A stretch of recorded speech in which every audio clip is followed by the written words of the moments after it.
이번엔 글로벌 특파 리포트 시간입니다. 일본 현지의 생생한 분위기, 한국경제신문 정영효 도쿄 특파원과 알아보겠습니다. 자, 전일 일본 증시 큰 폭으로 반등했는데요. 어떤 상황인지 설명해 주시죠. 5일 도쿄 증시는 6영업일 만에 반등했습니다. 니케이 225 지수는 전날보다 1.8% 오른 31,075.36으로 거래를 마쳤습니다. 전날까지 5일 연속 지수가 하락하면서 무너진 31,000선을 하루 만에 회복했습니다. 9월 15일부터 10월 4일까지 니케이 지수는 3,000포인트가량 하락했습니다. 미국 장기금리 상승세가 꺾이면서 일본 증시의 투자 심리가 개선됐다는 분석입니다. 반도체 관련주로 구성된 필라델피아 반도체 지수가 전날 대폭 상승한 데 힘입어서 도쿄 증시에서도 반도체 관련주가 크게 올랐습니다. 일본 최대 반도체 장비주인 도쿄 일렉트론과 어드벤티스트가 각각 2%, 5.1%씩 상승했습니다. 오후 들어 단기 투자 자금이 매수세에 가세하면서 지수 상승폭은 더욱 커졌습니다. 도쿄 증시 관계자는 최근 들어 주가가 과도하게 하락한 종목을 중심으로 사자 주문이 몰렸다라고 설명했습니다. 오른 종목이 1725개로 90%에 달했습니다. 내린 종목은 97개에 불과했습니다. 야마하 발동기가 5.2%, 일본 제지가 5.1% 급등했습니다. 반면 전자부품 업체인 타이오 유대는 6.3% 급락했습니다. 네, 말씀하신 대로 증시 분위기는 굉장히 좋았는데요. 다만 인플레이션과 관련된 우려들이 끊이질 않고 있습니다. 일본 현지에서도 100엔으로 살 수 있는 물건이 많이 없다, 이런 소식도 있는데요. 어떤 내용입니까? 네, 최근 일본인들은 편의점에서 100엔으로 살 수 있는 물건이 거의 없다라고 하소연을 합니다.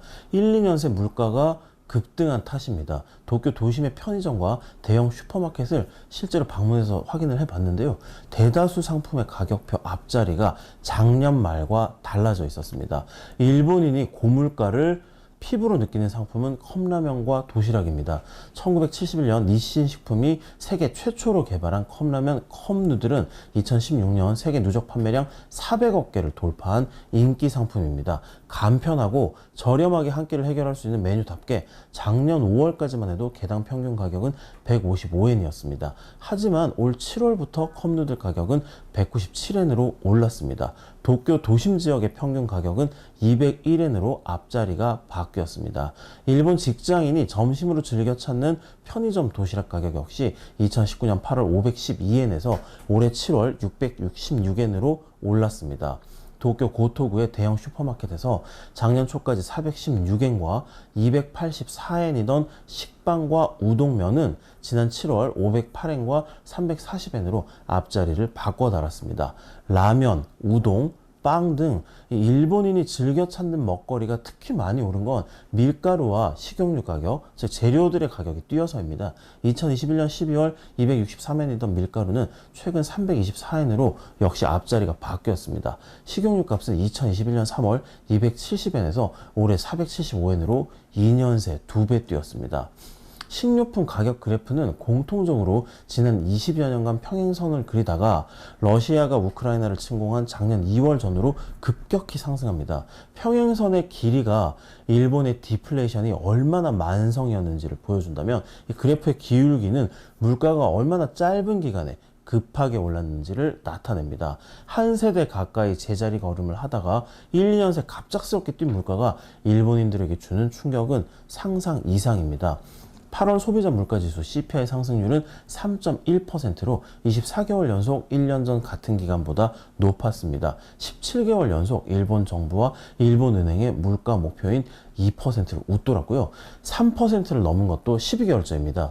그런데도 일본 정부는 지난 8월 29일 발표한 2023년 경제재정 백서에서 현 시점에서는 서비스 가격 상승이 둔화하고 있어서 디플레 탈출에 이르렀다고 볼 수 없다 라고 진단했습니다.